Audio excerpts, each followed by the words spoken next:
For the most realistic steering system available on the market, look no further than Sim Steering from Leo Bodnar. Designed and hand-built at the home of British Motorsport's Silverstone circuit, it's extensively used by professional driver training centres and race teams including Formula 1 since 2010. The high precision and completely linear response coupled with high strength provides the ultimate in realistic steering force feedback. Visit simsteering.com. Take your hobby to the next level with a quality racing rig that works great with a PS3, Xbox 360, and a PC. GT Omega Racing Simulator is compatible with a wide range of steering wheels including Logitech, Fanatec, Thrustmaster, and more.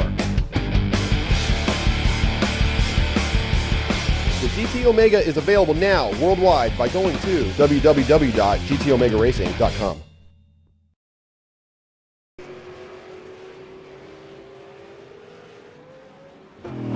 Good afternoon and welcome to Apex Racing TV. Alex Simpson, Bernie Weemers here for another round of the Apex Racing TV V8 Supercar Series. We are coming live today, in fact, from Mazda Raceway Laguna Seca. Out in the desert, looks pretty dusty out there, Bernie. Yeah, it certainly does, but that's Laguna Seca for you. Looks like we've got a nice sunny day at 21 degrees, so I'm looking forward to tonight's race. Yeah, I think we're in for a treat actually. It's a pretty tough track to pass, is Laguna, and there's some really tracky sections to boot as well. I think actually it's quite an underestimated track. You know, people think, oh yeah, it's Laguna, it's easy, you know, part of the baseline content that comes with iRacing, but actually it's a real challenging track to get a really good time and to you know, race competitively. It's definitely takes some practice. Yeah, it certainly does, and if you get a bit of wind, you know, this track's normally fairly slippery as well, which no doubt's probably the sand on the circuit. So yeah, it is quite a challenge to get right, this track. Just having a little look at the mini-map now, the very familiar layout that is Laguna Seca, 11 turns, 4 kilometers long. The race length today will be, I'm just trying to think how long that's going to be actually. Let's have a quick look, let's get that back up properly. Now it's not showing for some strange reason. But yeah, cloudy out there as well, so fair bit of traction, we won't get too greasy. Actually, that's one thing about Laguna that stands out as well, obviously with all the dust around there. The surface conditions of the track normally quite slippy, so temperatures will be helping a little bit there, but 14 kilometers an hour wind. Track temperature not too bad actually, so I think for the most part the guys shouldn't be suffering too much with tyre degradation throughout this race.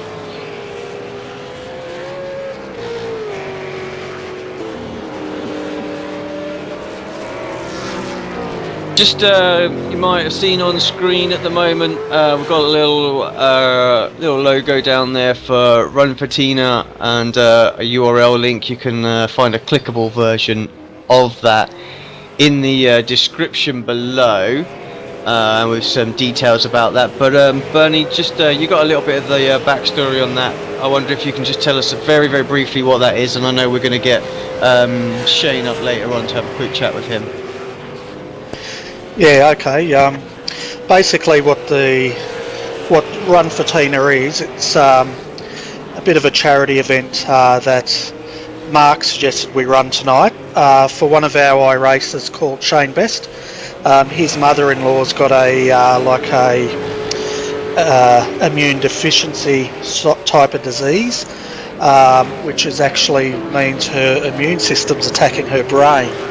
So he's trying to raise money for her medical care and some equipment. So we thought we'd get behind that tonight and try and help him out as best as we can. Yeah, I hope the fundraising goes really well there. And anybody who's watching this live, or whether or not you're watching it back on sort of on demand on YouTube later, please, you know, just click the link in the bottom below. You know, donate a small amount. I know there's a lot of charities out there that ask to do that, but you know, this is someone close to us, within the iRacing community, and it'd be great if we can all sort of stick together and try and help out as best we can.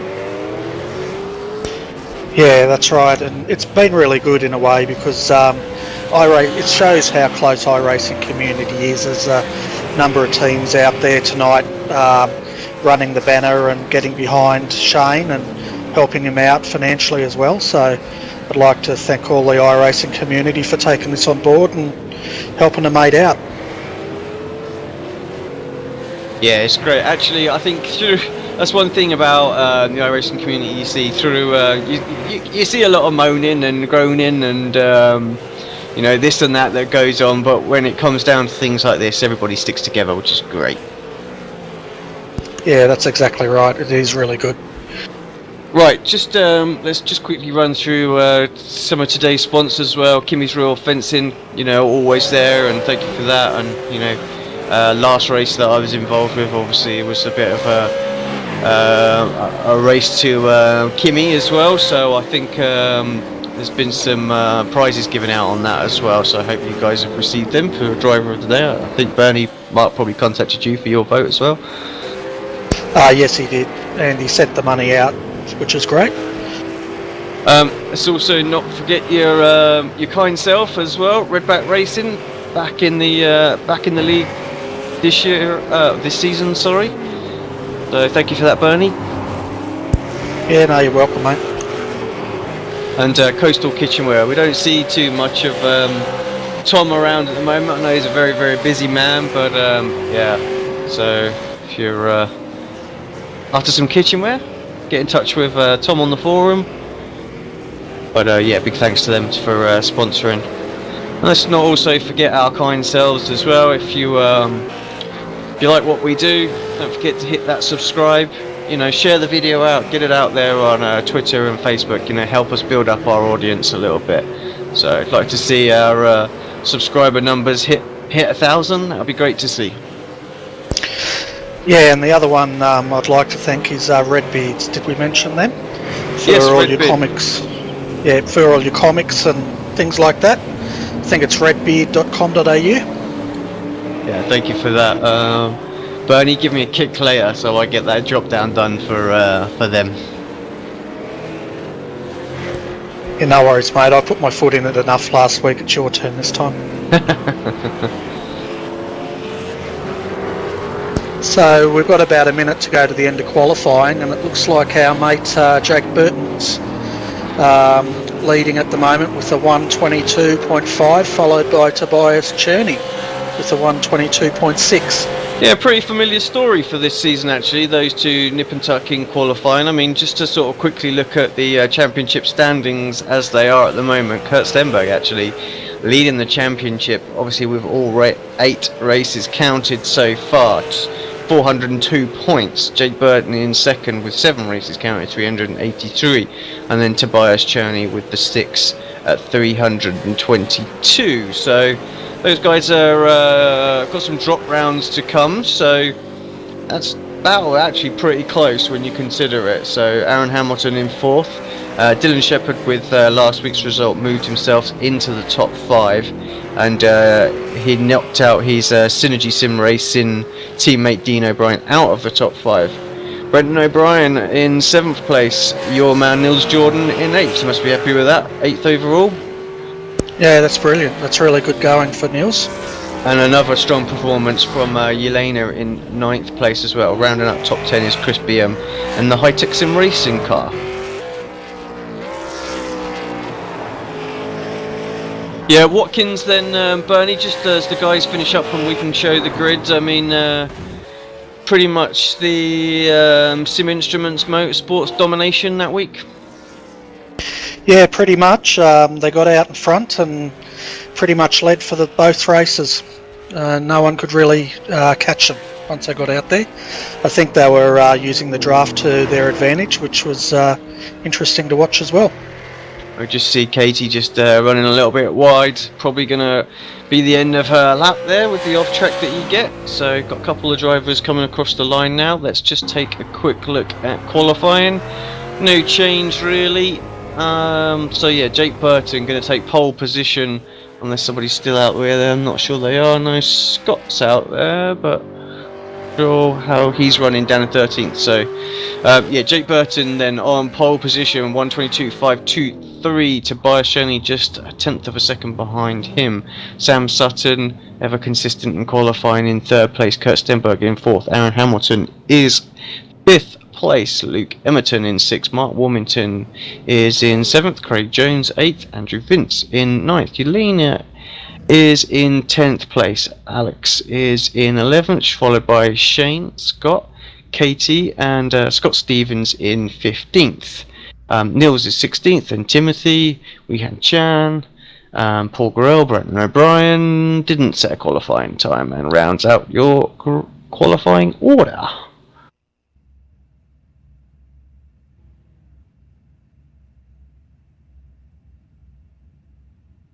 Right, down to the main event then, Bernie. Who's your pick for this one? I think I'm going to go with Tobias tonight, mainly because I think after missing last week he'll be out to try and pick up a few points. So that's my pick. Who's yours? I don't know. Jake's looked really strong this season. Do you know what? I'm gonna throw a curveball in there and go Samsung. I reckon the front two are gonna come together. Okay. Do you want to put 20 cents on it or something? I don't mind 20 cents. I thought you were going to say $20 and I'd have said no. No, mate, I'm cheap. But yeah, 20 cents, you're on. Alright, do you have 20 cents over in England or what? Well, yeah, 20p. Yeah, I'll give you 20 cents and you can give me 20p if you lose. I think 20p is worth more than 20 cents. I was going to say, I'm not sure I've got the best deal there, but as we're only arguing over pence, I don't think I mind too much. Right, guys, it's just starting to form up on the grid there, and we've got about 30 seconds left before lights go out for the start of this race. Just a few waiting. There's Burton making his way out there.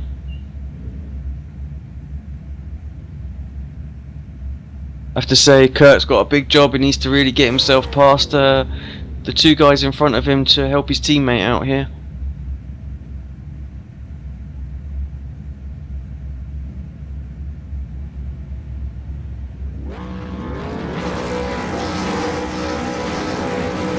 Right, lights are on, and we're racing here at Laguna Seca. Looks like a good start from Sutton there. Tobias got a little bogged down, and Katie round the outside of, what, 3 or 4 cars before even turn 1. Good start from her. A few cones go flying, as we normally expect. Everybody safely through turn 1.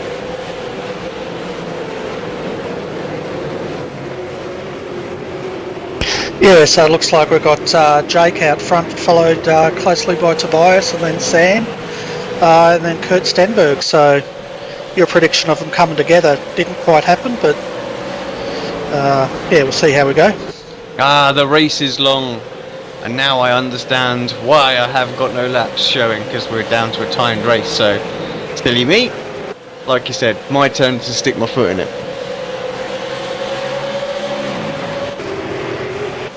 Long old race, an hour around here. I mean, how many stops are we expecting, Bernie? Have you spoke to the lads at all? No, I haven't spoken to anyone really about tonight, so not sure. Looks like Paul didn't manage to make the start, so I'm not sure quite what happened to him, but yeah, struggling out there. Yeah, I know Paul was building his sim rig last night, so maybe he hasn't got all the hardware together yet, or he's having some sort of trouble. His driver's crossed the line for the second time. See what, that turn 1, just we get such a good profile of it up where I am in the camera at the moment. That downhill, tricky braking, very long sort of corner. You're surprised actually that, you know, could almost be 2 corners because the guy sort of double apex it.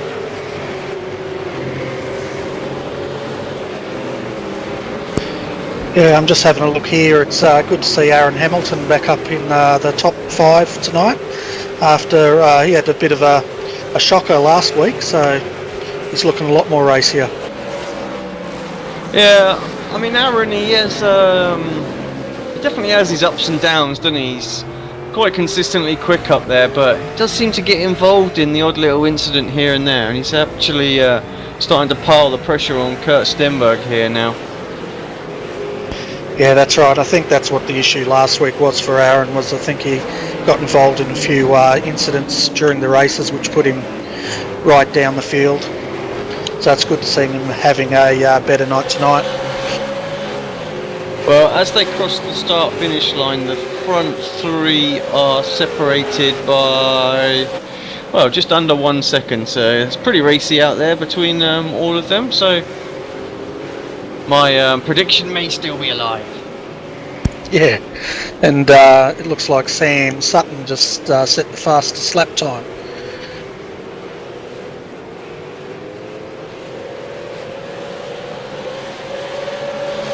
Yeah, I'm seeing some odd issues in the my timing screen at the moment. So it seems to be okay on the ticker, but yeah.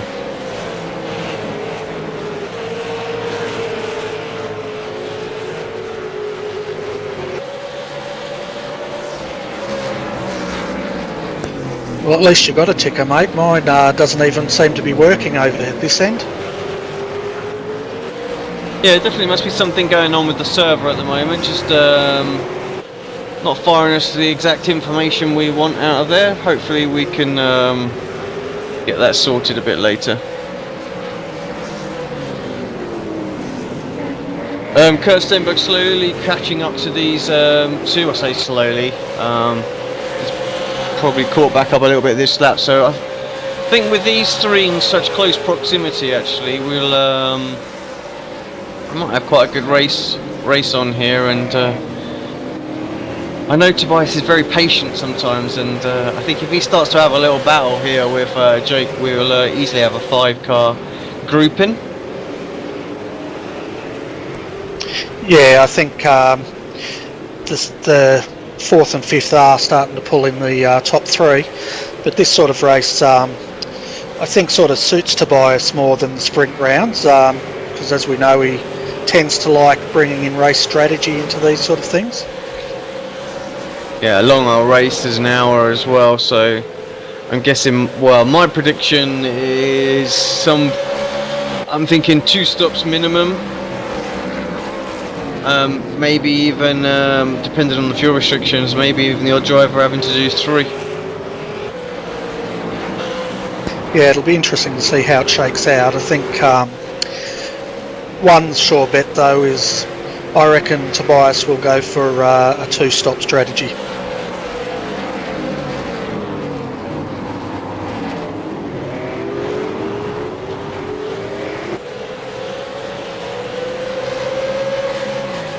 Yeah, this time by it does look like Kurt dropped back just a fraction.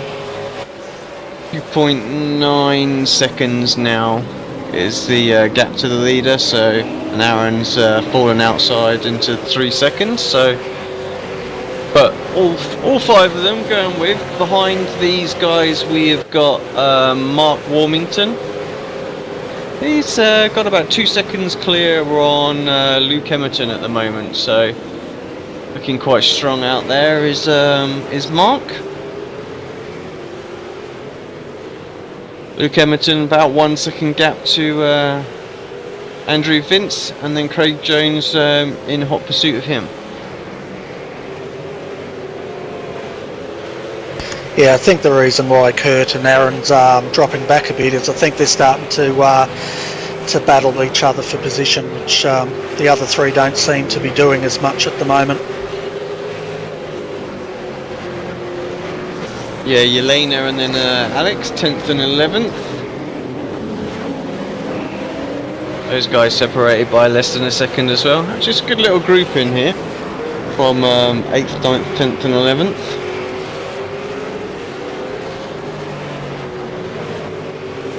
Just having a look back at 16th, and it's getting a bit aggressive back there with between Scott Connors and Timothy Ballinger coming through the chase, I guess you'd call it. Timothy gave Scott a big knock on the door. Yeah, I got Nils Jordan just ahead of those as well, and then Shane Best just ahead of those. Let's just quickly have a quick look at Shane. Obviously, he's running his custom livery for the next few weeks, I believe, for the to promote the Runfortina event. Yeah, and what I forgot to add about that Runfortina is where it all came from was Shane's going to he's going to run the half marathon in Sydney, and he's only given himself, I think, 6 weeks to train. So I wish him the best of luck with that endeavour. Yeah, I think I read he said that he's certainly not a runner, and it's been a few years since he's done any kind of real physical exercise. So. Yeah, it's going to be a tall order for him, but good on him doing it for his mother-in-law. Yeah, that's right. I wish him the best of luck with it all. I might try and make my way up to Sydney to cheer him on when he runs.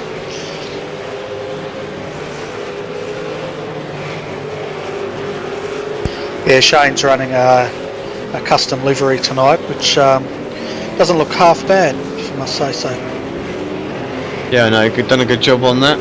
And good to see, you can see the link as well on the side of that car. But again, if you want to get involved, click the links at the bottom of the description and support Shane in his cause and help raise some money for his mother-in-law.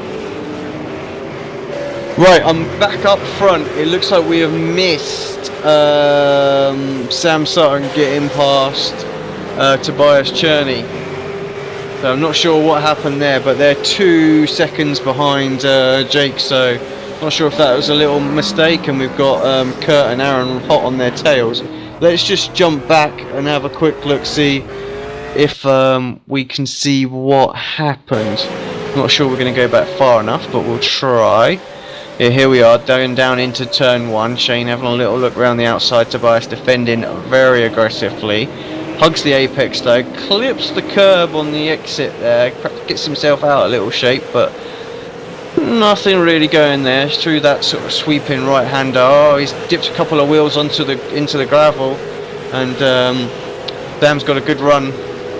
Actually, Tobias gives him plenty of room on the inside of the I think, what's that, turn 4 is it classed as, just before the left hander, the cambered left hander leading them back up the hill.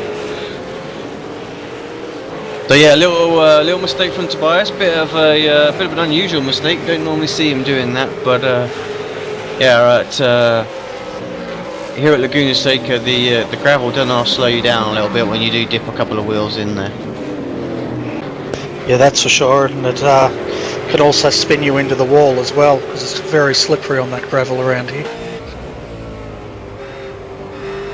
But one thing Tobias, I don't think, can afford to do is let Jake get way out ahead, or else I don't think he's going to catch him again.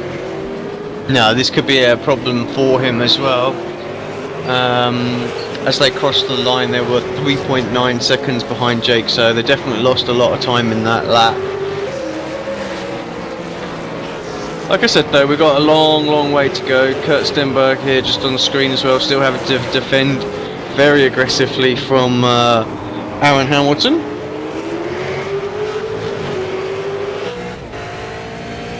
Yeah, those two are having a fantastic battle tonight. Yeah, and just so the viewers looking at the ticker thinking what the heck is going on, this plus 7 minutes and things like that. As I said, we're having a few timing errors, so ignore the blue. That's completely wrong. In fact, I'm not sure any of it's right, to be honest, at the moment. So I think the only bit that's right there is the order, I think. Paul, yeah, and Paul Gorrell hasn't done a lap. I think that's correct, yeah. But the rest is completely wrong. Yeah, definitely some sort of bug on the server, but we'll keep it up because the order is correct. So you guys know just the running order there, but yeah, strange. Something to perhaps report to the staff and see what's going on there.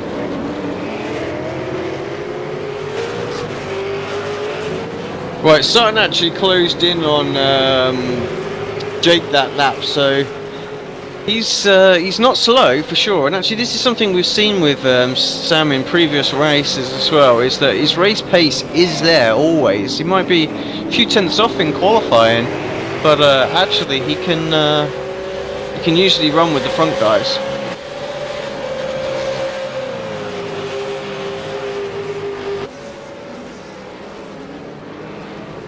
Yeah, he's definitely holding his own out there. You never know, he could be angling here for a win if he can catch up to Jake. Yeah, just checking in with a little battle further back. Yelena and Alex again still fighting at it. I think they've got Katie slowly closing in on them as well. So she's looking to close in on this and make her way into the top 10. Saw someone coming out of the pits there as well. I'm not sure who that was. That Scott Connors, I think it was indeed.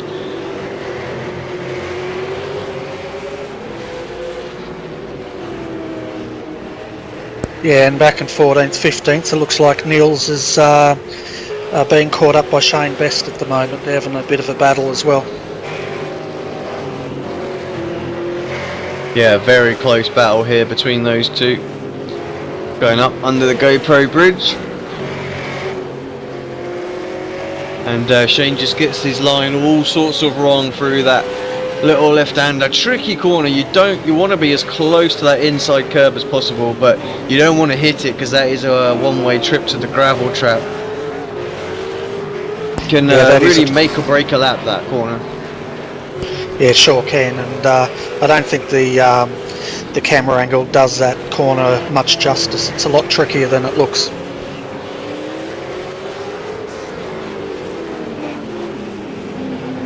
Not only that, I think a lot of the guys actually they perhaps get a little complacent through that corner, knowing that their attention is probably more focused on the corner after, which is the corkscrew.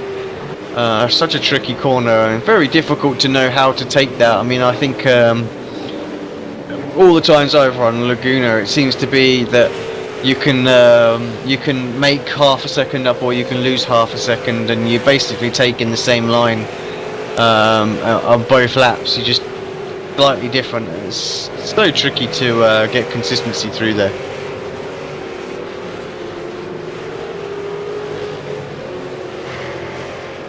Well, I'm not sure what's going on, Bernie, but I think we might actually have our timing back and correct now all of a sudden.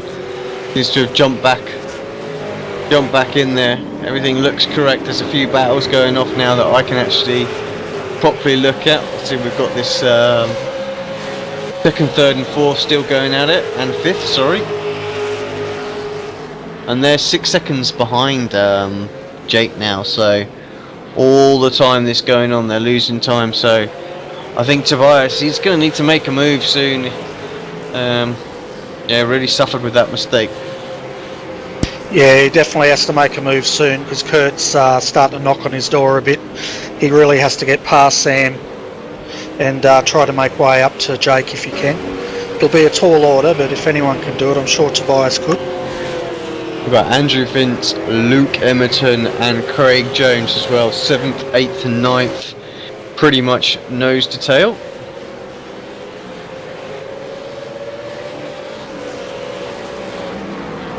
We've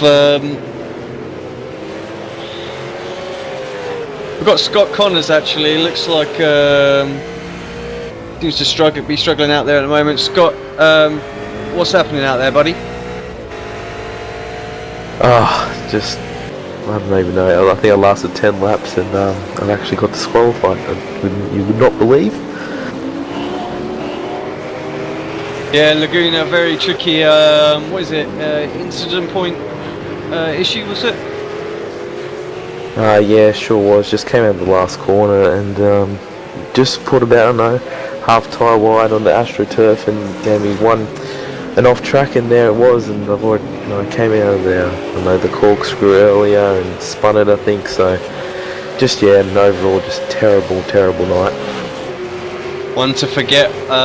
Moving on to next week then, I guess. Just before we just touch on that, Scott, we would sort of we were unsure on how many stops we're expecting to see tonight from the guys. What was your planned strategy? To be honest, I was just going to stretch the fuel tank out as far as I can go, and then try and protect the tyres, and then pit in, get full fresh tyres, and try to bring it home as best I can in the best position I can. But obviously, that didn't happen. So we're thinking just a one stop could be on then? Yeah, for sure, probably. You might have to do a bit of fuel saving, but other than that, yeah. Okay, interesting. Well, Bategi's next week. You going to be around for that one? Yeah, sure am. We'll see. Hopefully my luck turns around dramatically, and 2 sprint rounds there will be pretty fun. Night racing, the brake ducts glowing and stuff, so that'll be pretty interesting. Well, good luck for that one, mate. Just before we let you go, do you want to just give a quick shout out to anyone? No, I think I'll leave it for tonight. No one wants to be associated. Alright, Scott, unlucky, mate. Yeah, we'll see you at Mategi. Yep, thank you guys for putting all this on and stuff, and catch us next week. Yeah, cheers, buddy. Got Connors there, obviously very disappointed with his performance today.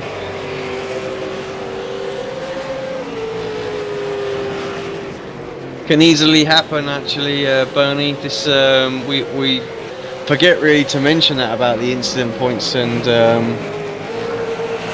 Laguna doesn't offer up a lot of 1Xs here and there, and you have a couple of little moments with competition out there, and quite easy to get yourself disqualified. Yeah, that's right. And it's especially a fine line around Laguna Seca, as you said. Just having a look now, it looks like we might have had Scott Stevens and Wee Han Chan retire as well, by the looks of it. Yeah, not sure what happened to those two. I wonder actually if there's a few starting to suffer with the same problem. Brenton O'Brien into the pits as well. So he's definitely on for a 2-stopper. Yeah, interesting. We were well off the mark, or I was well off the mark then with the pit stops, thinking 2 or 3. So I wonder if it's going to be a case of Jake's just going at it, knowing that he's going to go for a 2, and hence his 7-second lead now. And the rest of the field are going to try and save it out to just the 1 stop, as both Hamilton and Stenberg get very sideways out of 5.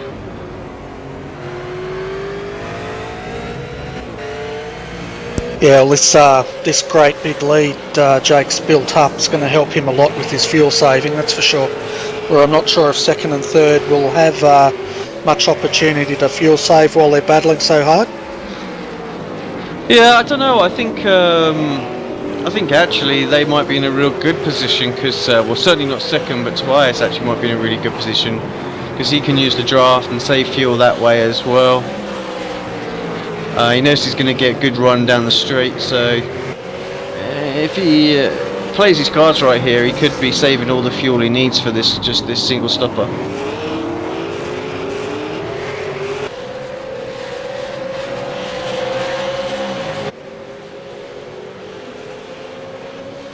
Let's just jump back. Actually, it looks like the guys are starting to spread out a little bit. The battle between Vince and Emerton as well, just spreading out a little bit. Jones behind them.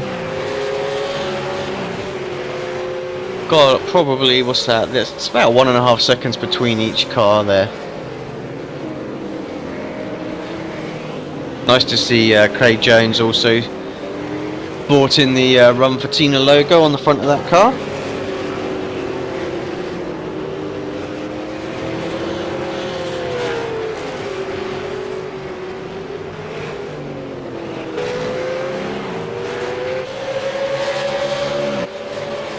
jumping back up to the battle.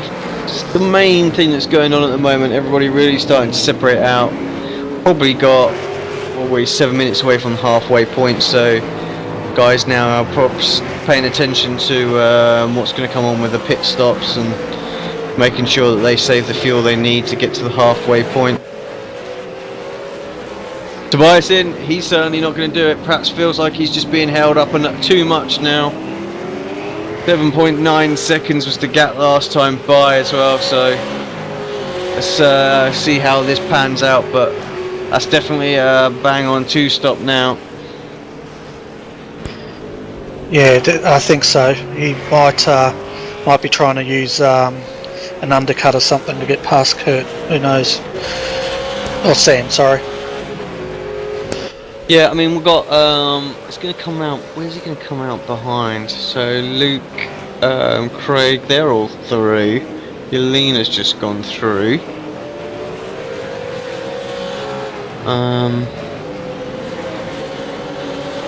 Yeah, this could be his only problem actually. He could come out right in and around some traffic and be held up even more. We know how difficult it is to overtake around Laguna.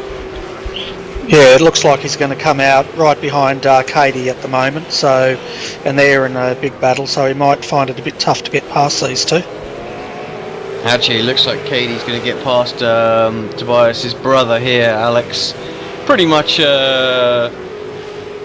exactly what happened to Tobias earlier, just dipped a couple of wheels. Now I imagine he's going to get out of the way of his brother, which he does straight away, as kind of expected. But yeah, I'm sure Katie's going to make it a bit more of a challenge for Tobias out there. Yeah, that was a good pass by Katie through turn 3 or 4 or whatever it was. Nice clean pass. Yeah, she saw that she had the run and got her nose up the inside. Made it stick. Tobias really going to need to make a move very quick, otherwise he's going to get held up. Has a little look up the inside, here he goes, just dives down in there, good move. Needed to get that done quite quickly, couldn't afford to be held up while his tyres are in the best. And we've been joined by Shane. Shane, well, I didn't want to speak to you this early because that means your race has not gone according to plan, so let's just talk about that first. Yeah, what happened out there, mate? Yeah, g'day Alex, g'day Bernie. Yeah, look, it wasn't a great day for me actually. I had a very bad car, it felt like. I didn't really have any turn-in, didn't really feel like I had any grip, and coupled with that, when you've got a very bad driver, it makes for a pretty bad scenario. So unfortunately, due to the fact that I've got quite a bit of a bad handling car tonight, and due to my lack of respect for track limits, I find myself in with you guys. It seems like a few people are suffering with that as well. You're not the first. We're just speaking to, I think it was Scott Corner, suffered exactly the same issue. So, yeah, long old race is 1 hour around Laguna to keep underneath that incident limit. Yeah, look, any sort of race here is usually going to be pretty tough on your incident limits anyway. Just this, with the curbs, you want to try and attack the curbs as much as possible without overdoing it, and just the fact that it's, such a sand-filled track, the track's going to be a bit dirty always, and you're going to be struggling for grip anyway, so the fact that I'm not the only one makes me feel a little bit better. But yeah, that's part of racing here. That's one of the challenges you get here as well. Well, Shane, we have obviously been speaking about the Runfortina event that you're organising. I'm pretty sure we covered everything, but I wonder if you just want to, just while you're on air now, just have a little talk about it, and just try and get the guys behind you here. Yeah, look, thanks, mate. Yeah, so on the 21st of September, I'm running in the Sydney Half Marathon as a fundraiser for my mother-in-law Tina, who's currently battling a immune system disease. Basically, it's what she has is extremely rare and also extremely aggressive as well. I wish I could tell you exactly what it is that she has, but unfortunately, because it's so rare, there isn't really a name for what she's got.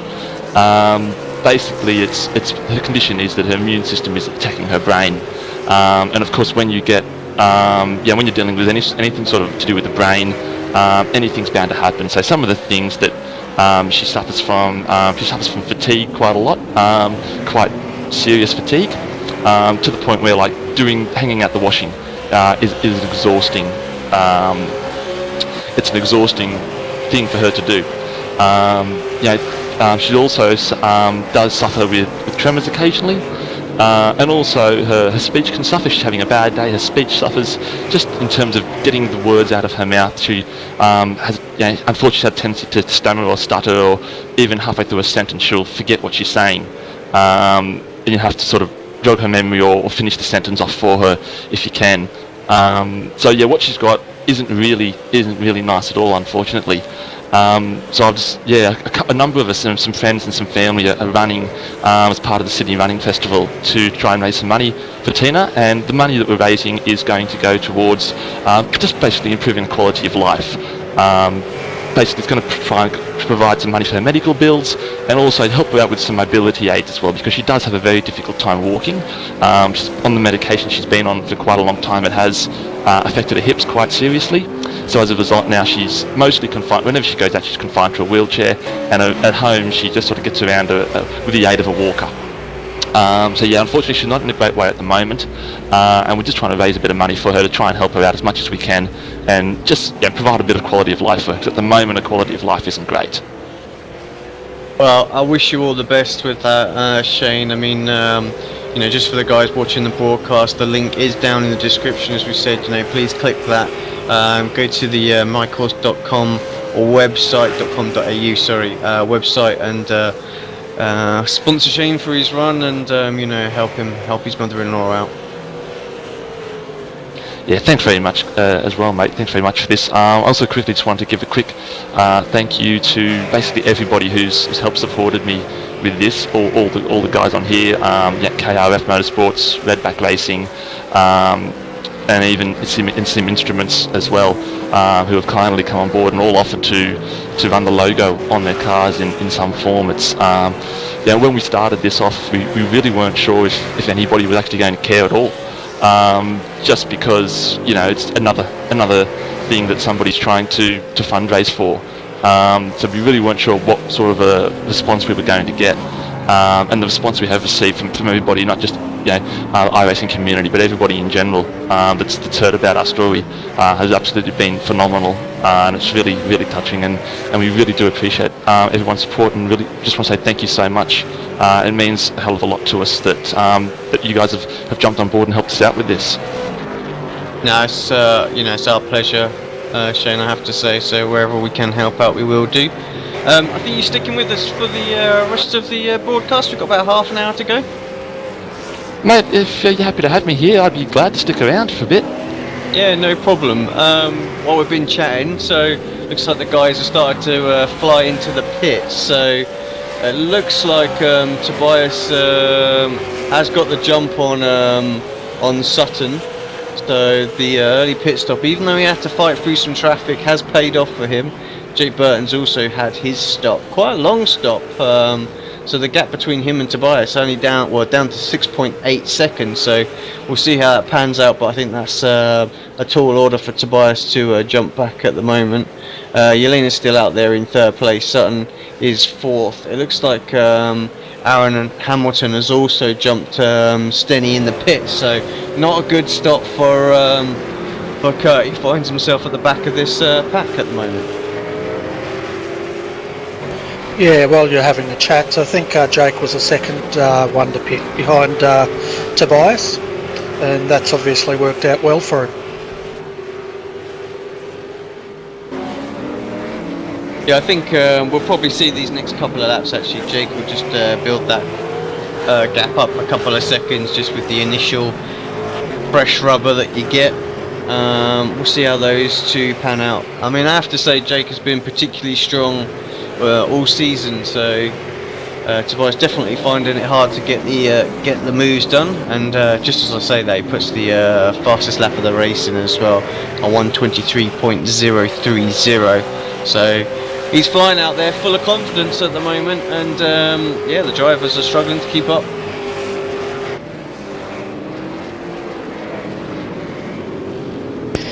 Jake.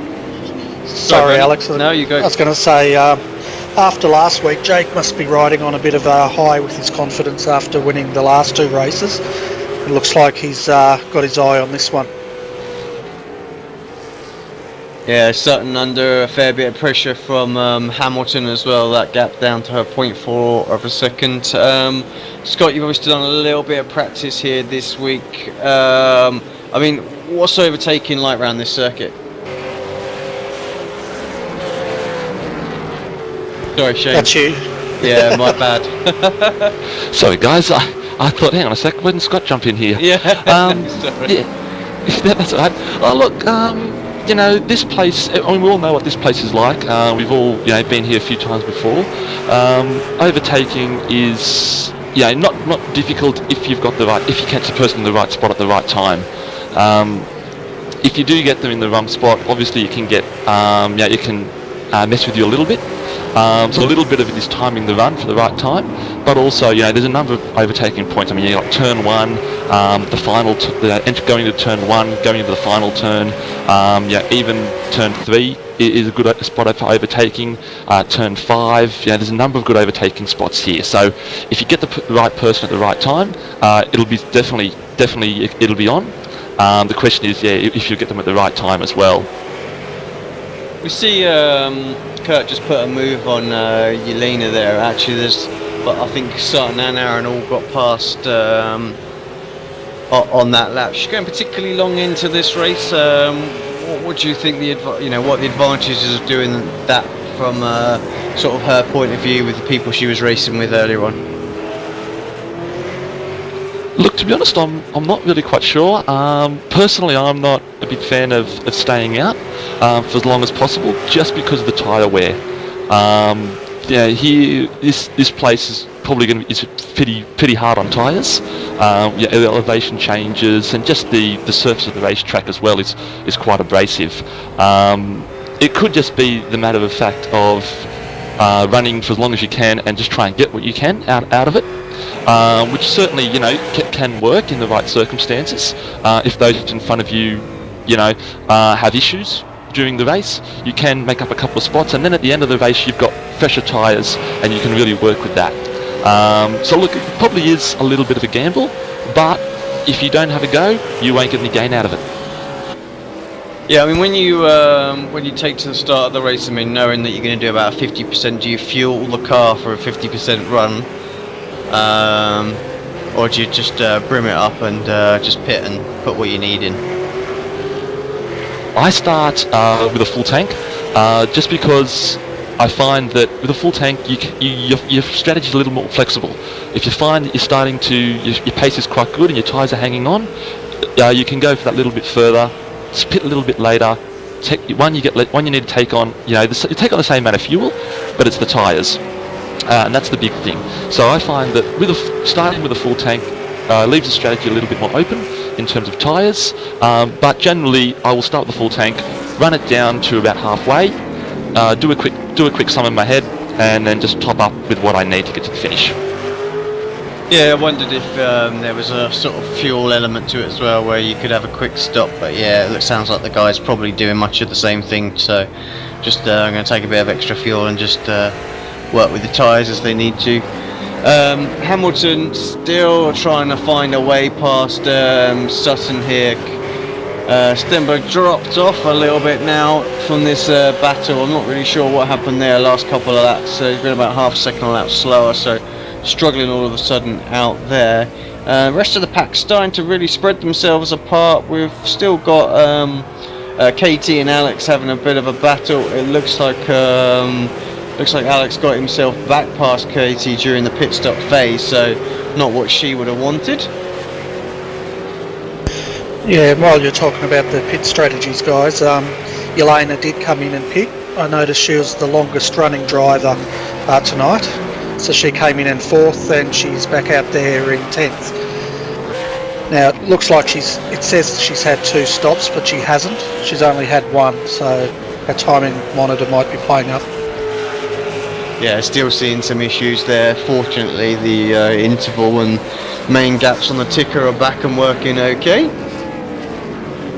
But yeah, I mean, I'm not sure whether to believe the pit stop time then on that one either, Bernie, but it's showing as 24.6 seconds, which is quite a long time, so that pretty much goes with what you were saying, Shane, that everyone's really taking the full fuel and just coming in when they decide that they want to, strategy-wise, tyres burning up or not. Yeah, that's the thing. With a place like this, you're going to want to come in and get 4 tyres, and when you're taking 4 tyres, it sort of makes your fuel number a little bit irrelevant. If it only becomes really important if you think you can do it with 2 tyres, and that way then you can sort of short fill if you need to.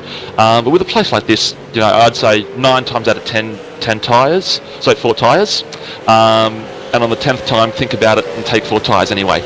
That makes your fuel number a little bit irrelevant, and that's going to extend the stop a little, but it's the safest way and it's the best way to get around here.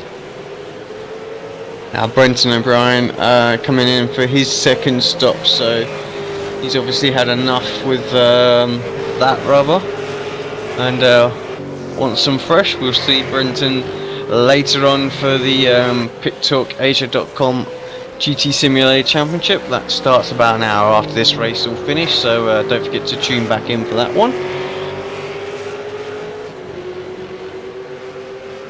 Just Mark going Warmington, back to Elena, guys. Sorry, Alex. Yeah, just going back to Elena, guys. Was that a net gain for Elena on the pits? No, I actually think it was a loss, because I'm pretty sure she was running in about 8th or 9th place. I'm not 100% sure. Yeah, I was actually down there while she was pitting, guys, and she did about a 24-second pit. So, but I don't think she did gain from it. She did have a slight hiccup leaving the pits, hence why I think we've got 2 stops showing up here. Yeah, I mean, 13.6 seconds behind Craig Jones. Actually, so I don't think she was in front of Craig either. So actually, no, I think she's just about stayed where they were. I'm pretty sure the battle earlier on between Yelena, Alex, and Katie was for 10th place. So they're pretty much as they were. I think it's just a couple of drivers pitted early and caught us out a little bit there. Fair enough then. Well, look, considering the potential for undercut here as well with drivers coming in early, you'll probably find that that's really not a bad result for Elena at all. No, I'm pretty sure she's moved away from both Alex and Katie, so yeah, good call on that, and she's obviously got the advantage of fresh rubber out there now, and you can see that in the lap times as well. The last time by, she was a second lap faster than both of those, so fairly confident out there. Still got 13-second gap to Craig, so I think that's a pretty tall order to try and catch that up though. Yeah, I mean, look, the tyres will only be lasting for so long, so especially when you pit late and you've got fresh rubber towards the a bit later than everybody else, you're going to naturally want to push it as hard as you can. So you'll probably find that Elena will come back to the pack a little bit quicker than you first anticipated, just because of the fact that she will be pushing quite hard with the confidence of the fresh rubber, and yeah, it will go away, and she'll probably the tyre wear will bring her back to the pack as well. So you'll probably find that those lap times will stabilise, and as a result, so will the gaps as well.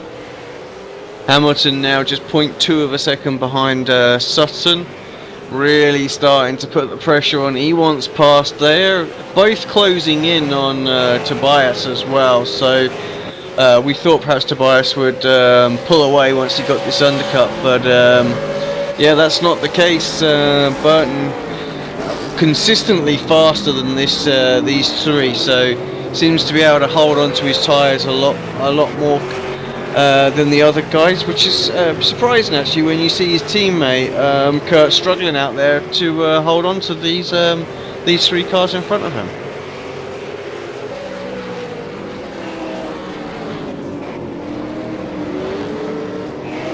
Let's just have a look at the times as they cross and see again if they're closing in on Tobias.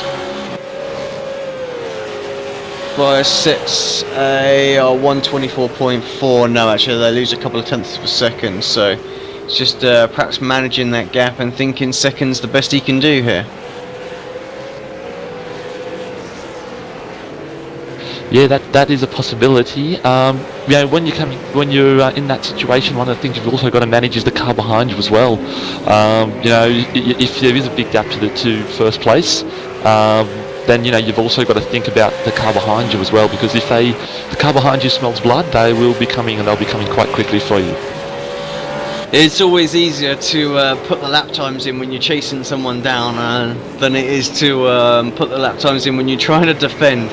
Just seems to be when you've got a car a couple of seconds up the road, the bit really gets between your teeth, and you just seem to hit your marks that much easier and push that little bit further as well. So more so than perhaps you would do trying to avoid mistakes, constantly looking in the mirror.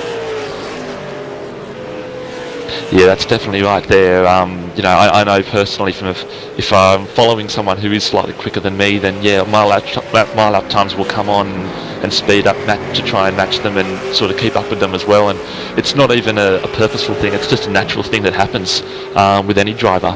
If you've got someone in front of you who is quicker than you, but you're able to keep up with them, you can keep that up. But conversely, if you've got someone behind you all over your backside, the pressure, even without thinking about it, the pressure really ramps up, and you're much more likely to make a mistake.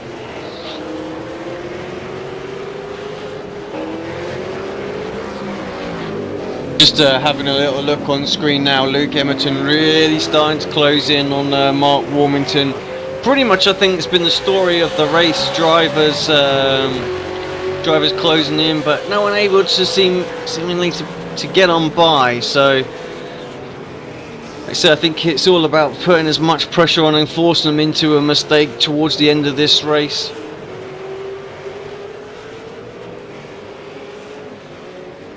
Yeah, it looks like passing's been at a premium, although here comes Luke now. He's looking up the inside, and it looks like not quite. So nearly there, but it looks like he's setting him up for a move. Possibly this corner may try the over-under. Yeah, no, good little bit of defending from Mark here, but like you said, he's got an opportunity to get a run here. You don't really want to be taking a move into this corner as well. We were talking earlier, showing how tricky that little left-hander is. That curb is deadly on the inside, and off tracks galore there, and got a lot to worry about with the next corner being the corkscrew as well. Yeah, definitely. That corner's tricky enough going in one by one in single file, let alone trying to do it two in one. If you find yourself there going two by two into that corner, there's only one place you're going, and that's to the scene of the accident. We've lost Bernie, so I think he forfeits his the 20p or cent bet that we put on the start of this race. So I'll take that. Sorry, Shane, you weren't around for that one, but we are joined by Brenton O'Brien. Brenton, not the race you wanted out there, I imagine? Oh, no expectations, seeing how I and Shane, good job. No, mate, I just haven't had any practice, been sick all week, and to be honest, I was just going to trundle around for a couple of laps, get a start, get a couple of points for participation, and one by one they started dropping out, so I'm just happy where I am. But I've probably got the weirdest excuse ever for being in the pits early this race. I think a dingo has come and taken my cat. So there's all sorts of noise outside. We've had a few dingoes of late, so I think we've had a bit of a Chamberlain moment here in Australia, in my place. Oh, not good news. Oh no, I don't like my cats. I'm not that upset, but my wife would be upset, and so are the kids. But I'm not a big fan of the cats. Well, as a cat person myself, yeah, I never like to hear that. So, but no, when it's a family pet, yeah, I imagine kids. So, well. Yeah, anyway. So, yep, I'm happily sitting in the pits here at the moment, just keeping an eye on. Wee Hang Chan. He's got 4 laps to catch up to me, so I've got no idea how many laps to go. So we'll just keep an eye on him. When he's a couple of laps to go, I'll get out there and just try and keep in front of him. But yeah, it's a bit of a shame. But I'll let you get back. I was just going to say to Shane, good luck with everything, mate, and hope everything goes well for your mother-in-law. And I'll catch you later on tonight, Alex. Yep, cheers, Brenton. Yeah, we'll keep an eye on what goes on with you and Wehan-chan. Yes, cheers, bye. Cheers, Brenton. Yeah, look, thanks very much for your kind words there, mate. Sorry to hear about your feline as well, and yeah, thanks for your support. Sorry to hear again, and all the best. Cheers, bestie.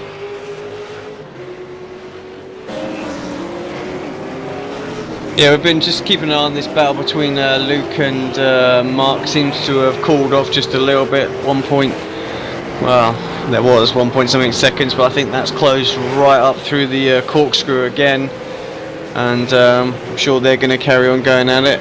Sam Sutton within 1 second of Tobias Cherney now, and pulling Hamilton along. Kurt Stenberg still 2 seconds back from those, so we'll probably swap up and change that. And yeah, I'm not sure what's happened there actually. Just as I was saying about the battle ahead, Mark loses a place. Did he get a slowdown penalty there, do we think? Is that what happened? Honestly, I'm not quite sure. I do have it actually up here at the moment. It looked like he may have slowed a little bit and moved over for Luke. So it is a possibility, but the other thing here is he's also going to start coming under attack from Craig Jones now. Craig is only about, he looks to be about a second and a half, and not much less than that now at the moment as well. So he's closing up on Mark as well, so it could turn into a three-way battle very quickly here. Yeah, I wonder if Mark's just having to do a bit of fuel saving out there. We saw the drivers come in at about the halfway mark, and sometimes you can just miscalculate the fuel a little bit, and perhaps he's a little bit concerned that he's going to need to do an extra lap at the end, as we've got someone off there. I'm not sure who that was. Trying to see, is it's Wehan-chan in the blue flag racing car there, just struggling at the top of the hill. Pretty easy mistake to make, Shane, going up and braking into the corkscrew.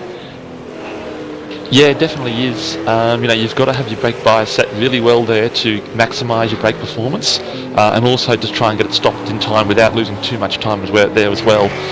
The difficult thing about the corkscrew is it's such a blind corner. It's a little similar to the S's at Mount Panorama, except for the fact that there's no walls around, there's not really anything around except for the drop. So in terms of your brake marker or your turn-in marker, there's much less there for you to try and get the right turn-in point.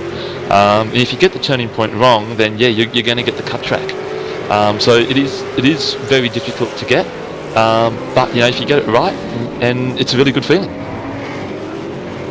Yeah, it's definitely one of those corners. It's when you do get it right, you've got it right, and it is great. But you can get it just a little bit wrong, and it's terrible. Yeah, there's absolutely zero room for error there at the corkscrew, and you see exactly why it really is an iconic corner in motorsport. Just for that very reason, the room for error is absolutely zero. If you get it wrong, you pay a big penalty. If you get it right, and there's a potential there for a really big gain. And that's a trademark of all the best corners on the best circuits in the world. 9.5 minutes left of this race to go. Tobias Cherney now definitely coming under a bit of pressure.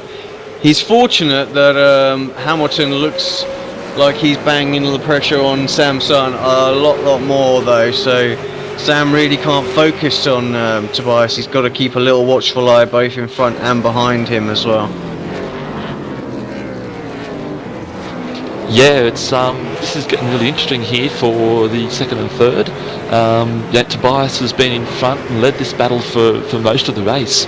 Now Sam is coming after him, and he's bringing Aaron Hamilton along with him as well. So it's going to be really interesting to see how this plays out over the last 8 minutes or so. Do we think this is Tobias making that early stop to get the jump on them, perhaps hurting him now that his tyres just a couple of laps older? Oh look, it's definitely possible, with the early pit stoppage, there is that gain to begin with. You do get that gain, but the trade-off is at the back end of a stint, you are going to lose tyre performance, and it's definitely possible that this is what's happening here. The fact that his pace has dropped off a lot, and he's coming under quite a lot of attack now. And the attack is coming under. He's only going to hurt the tyres even more as he pushes to defend. This battle is far from over, and I think it's going to rage for most of the rest of the race, if not the whole time. I think man that will be hoping that they really start to mix it up as well is Kurt Stenberg. He's still sat that 2.2 seconds behind this 3. Definitely wants to get involved, and if they can start tussling out there, then he might have the opportunity to get a move on some of these guys. Yeah, and the flip side of that will be Jake Burton, who's just absolutely loving this battle right now. He's 16.5 seconds in front. At least he was at the last lap, and he will be absolutely thinking this is the bee's knees. Watching the 3 blokes behind him battle it out for position, he'll just be able to just cruise around and turn laps for the rest of the race and collect the victory. You're right, and I think he is cruising now as well. So just keeping an eye on the gap behind, not pushing it too hard, but still lapping a couple of tenths quicker than the guys out there. I mean, sometimes they close in on him, and sometimes he pulls away. So yeah, he's just definitely enjoying this drive out there, and he's in the zone, and he knows he's got 6.5 minutes. So he just needs to keep it clean, not make any mistakes, not make any contact with any back markers, and he'll have victory here today.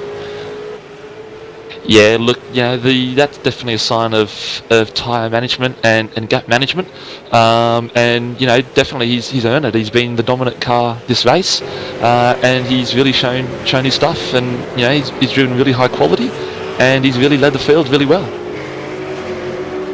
Not sure who that was. I think it might have been Burton, was it? Just letting all the traffic go by in the background there. He's back out on track, just keeping an eye on that gap between himself and Wei-Han Chan. There's still about 3 laps between them, so I don't think he needs to worry too much now. Perhaps another couple of laps, and he'll be all good. Yeah, Brenton, that was Brenton who had just moved over. He's still got 3 laps. Oh, and actually, Way's just flipped it. He's just rolled coming out of the second last corner. Looks like he just clipped the curb and it just rolled, and he landed in the gravel trap there. So I think Brenton will be pretty safe there now. The bias gets very deep into one, and Hamilton was all squirrely going into it as well. So guys are really starting to struggle a little bit out there. Actually, I have to say Sutton's car looked pretty dialed all the way through that. Hit the apexes perfectly, so definitely go time for him, I think. Yeah, it looks like Sam's setting him up here now. He's just trailing him and just staying close enough to stay within the draft, but also far away enough to make a pounce on an error without getting caught up in the mistake as well. So look, he's definitely setting him up here. He may even look for something coming into the corkscrew, and no, just takes a little peek back, takes a peek out and pulls back in line, and he's going to look for better opportunity. But there is lap traffic coming up here, which could play a big part in it. Yeah, actually the back marker pulls out over, and all 3 drivers stream past.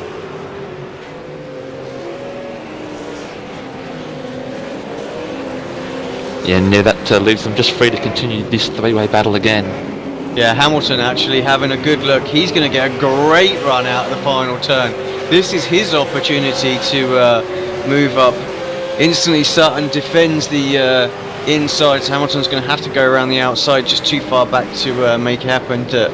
But yeah, it looked like that was probably an opportunity for him. Look, yeah, he got a really good, looks like coming out of the final corner, he got a really good jump originally, coming out of the final corner, got really good drive, and then sort of the secondary part of the acceleration coming out of that final corner just wasn't quite as good as what Sam got. And Sam was able to put a bit of a gap on him, so I'm not sure whether Aaron maybe got a good jump, thought he got too much of a good jump and just sort of slightly laid off the throttle, but Neary is coming back at Sam under brakes again, coming out of 3 and into the little kink. So this one, yeah, it looks like Tobias has pulled away a little bit, and it looks like he's gapped them by about 3/4 of a second. But yeah, it's definitely it's still on between Sam and Aaron, no doubt. Yeah, Aaron's been very patient all race, trying to get this done. I mean, he managed to jump Kurt in the pit stop, so to move himself up into 4th place. He wants his podium.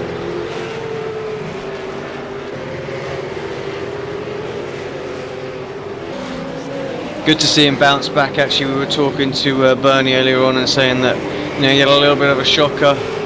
Well, the last few weeks actually, so we've seen him struggle out there. So this is just what he needs for his confidence. Definitely, yeah. Look, anytime you have a good run in any race, whether it be official or a league race, your confidence, you get a good confidence boost out of that, and it's even more so after you've had a bad race or a number of bad races beforehand. So, look, he'll take a lot of confidence out of this, and it'll bode well for the official races on Monday night and Sunday if he doesn't.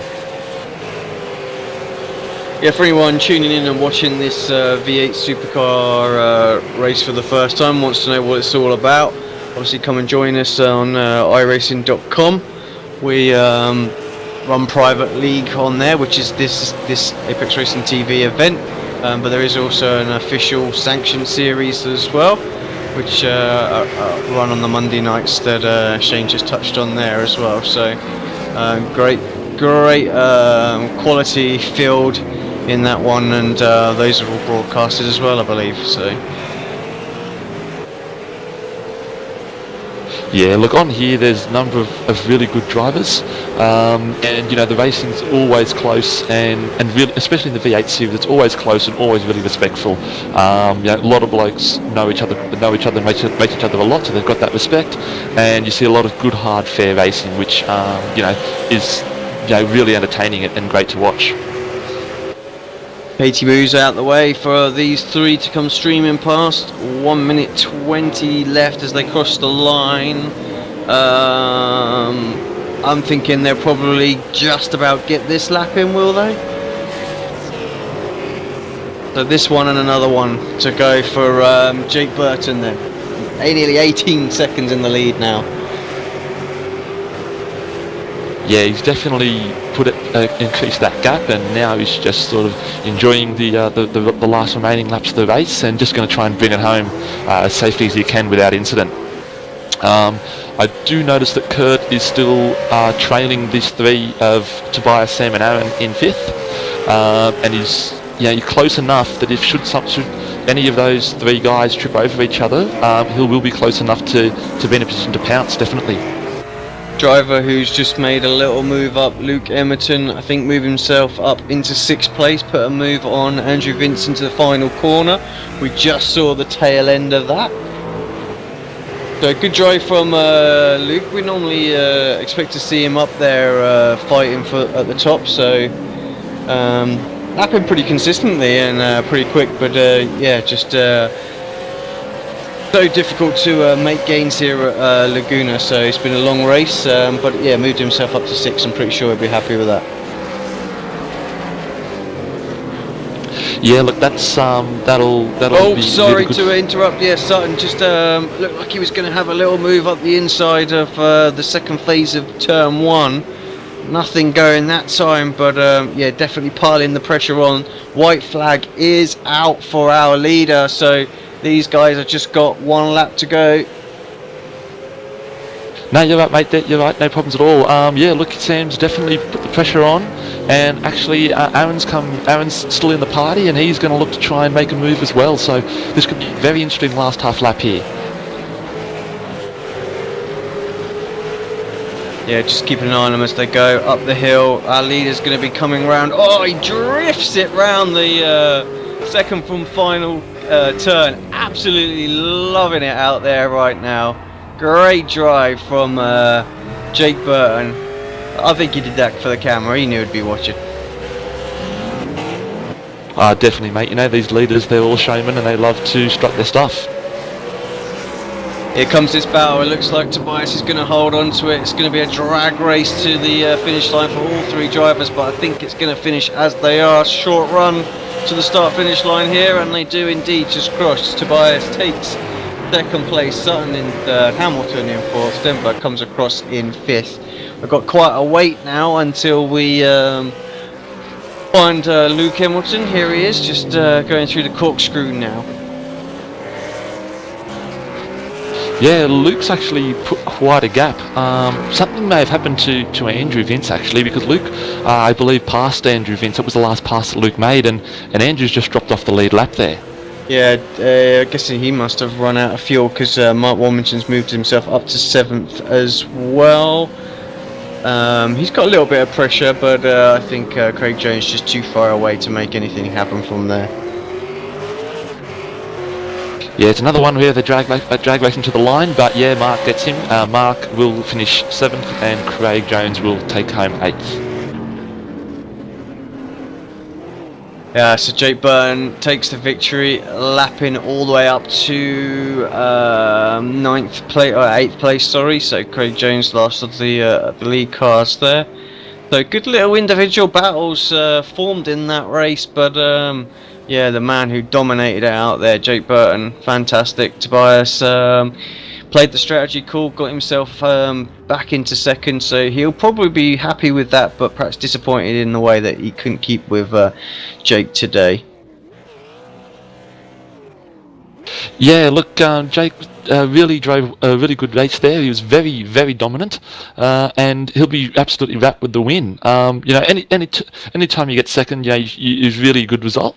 But definitely, yeah, Tobias is a race-winning driver in this league. He's certainly good enough to win races, and the fact that Jake won by such a large margin probably will give Tobias motivation to come back, even stronger and harder for the next time.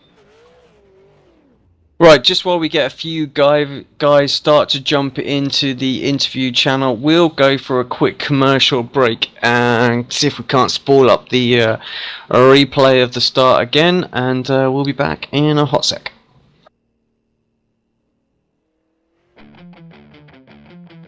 Take your hobby to the next level with a quality racing rig that works great with a PS3, Xbox 360, and a PC.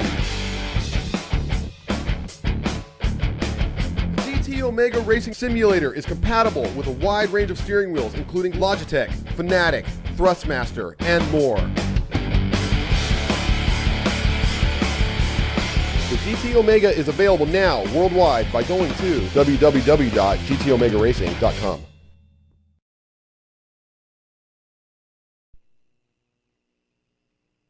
Welcome back to Apex Racing TV. Alex Simpson, Shane Best with you here for a little post-race show.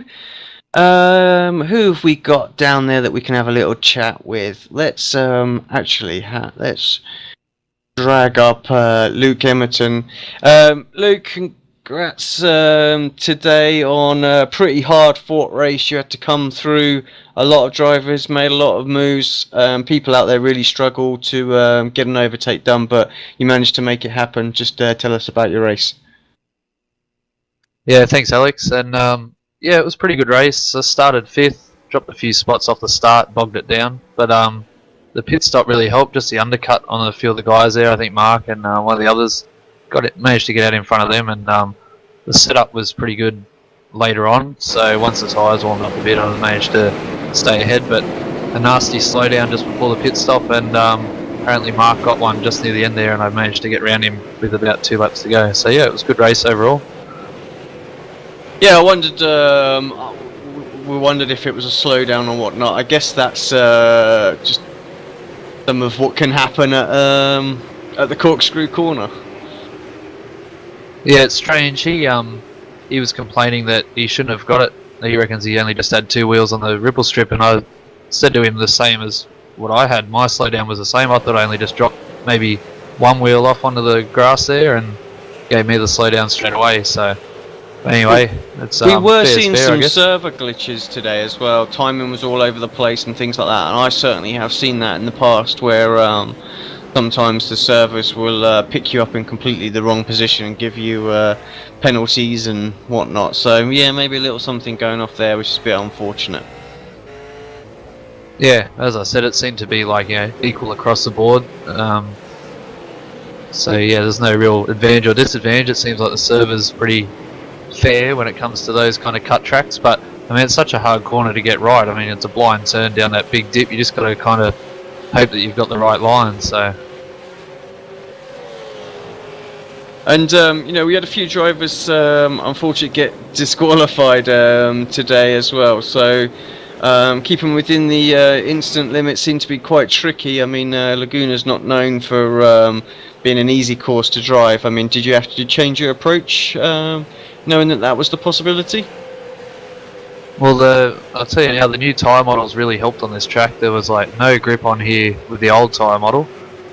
Seems to be a bit easier to keep it on the track. But yeah, a few of the boys in front, I was trying to keep count, and I thought, oh, he's been off track more than 15 times, and I managed to only get about 4 or 5. But yeah, you just got to, maybe just trail brake into the corners a little bit more, just to make sure your nose is going to turn in so you don't run wide off the edge. I mean, I had a few scary moments early on in the race, but yeah, I managed to keep the off tracks down. But yeah, you just got to slow down and try not to push yourself too hard, because yeah, those 15 cut track limits that you get is quite tight around there, around an hour long race. So We're up at Motegi next week.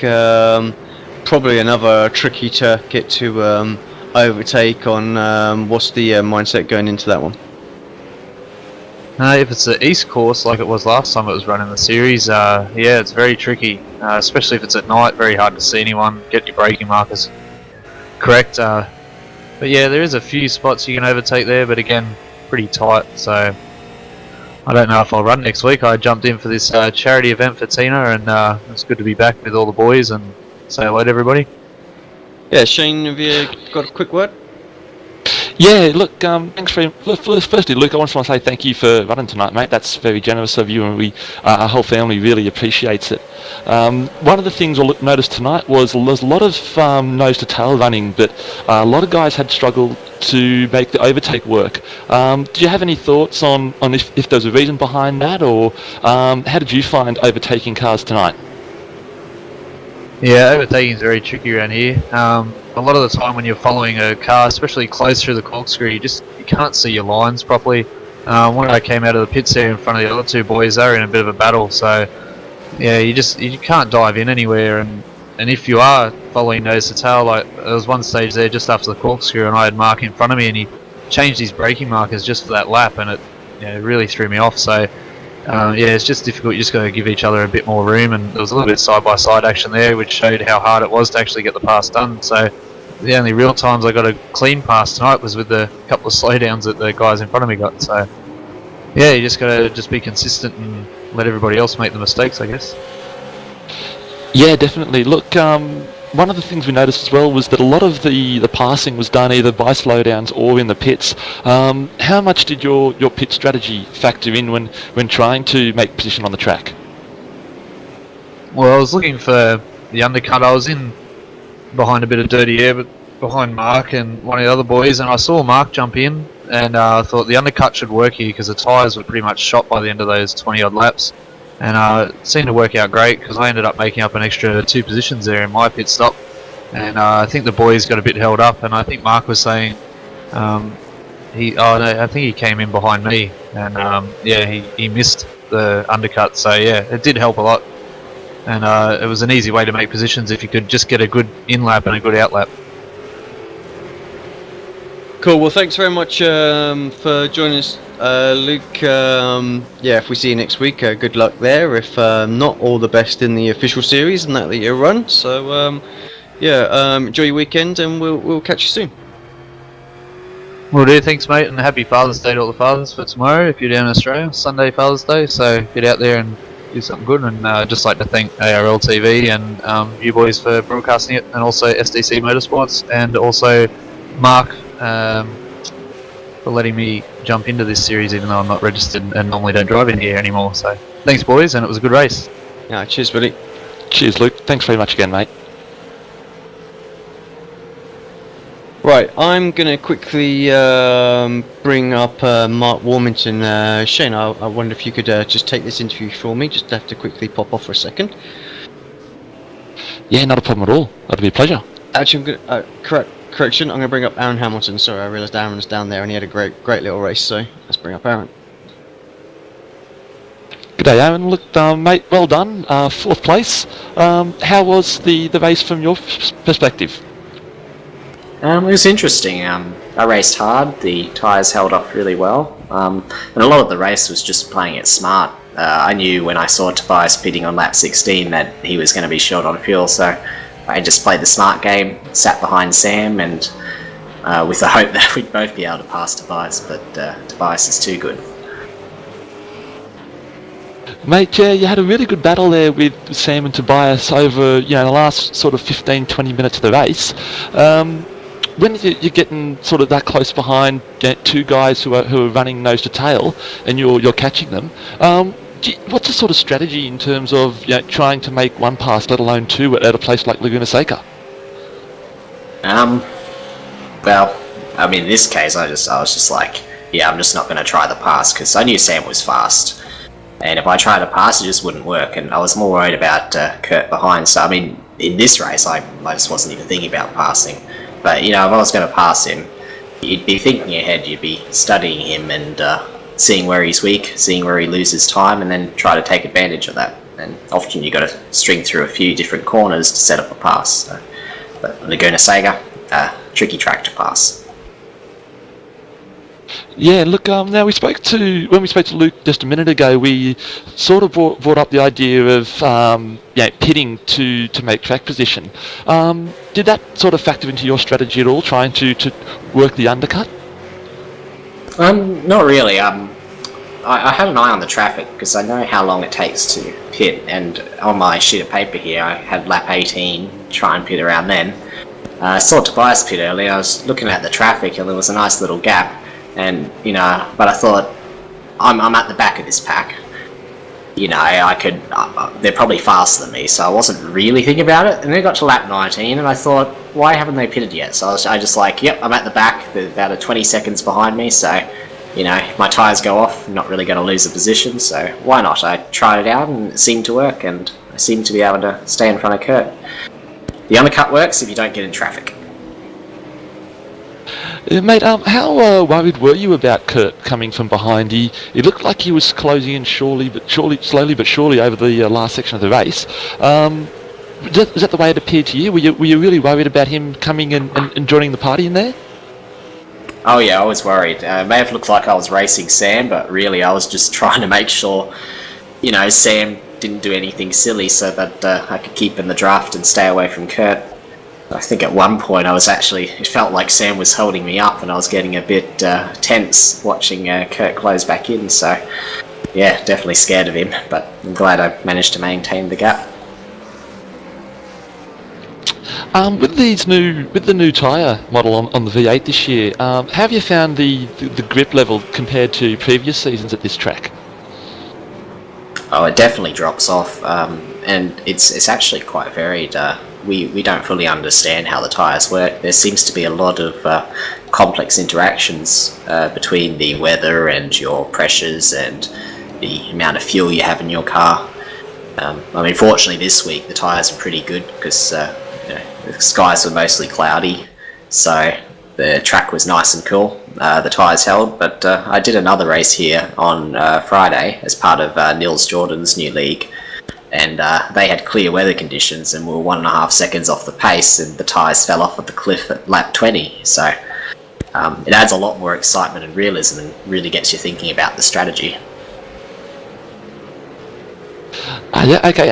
Mate, next week is Motegi. Will you be running next week? And if so, do you have any sort of plans for strategy in terms of passing and looking to work the tyres, get to know the tyres a bit better? It's been a long time since I've done that track, back in the Dev series. No plans at the moment, but from what I remember, I quite enjoyed it. It's like a track like Coda, right? It's got slow corners, sort of fast S's and things like that, right? Yeah, look, I haven't actually been there myself, but from what I've seen in terms of track maps, it looks to be a number of hairpin turns, a number of chicane type turns. Looks to be a bit of a combination between slow and fast corners. So it's going to be interesting, especially in terms of the way the guys go about setup, whether they sort of go for the setup for the fast corners or set up for the slow, and the sort of compromise they're going to have to make. Oh, definitely. Setup will be very interesting. Setup's interesting every race. When you're racing on the edge of your skills, you really see the little differences in the setup and about, making those differences go in your favour, so it'll be very interesting. Yeah, look, definitely will be interesting to watch. Well, look, Aaron, thanks so much for coming out. Mate, congratulations on your 4th place finish, and all the best for next week. Yeah, thank you. Thank you for the broadcast. Cheers, Aaron. Right, I am back. Sorry about that.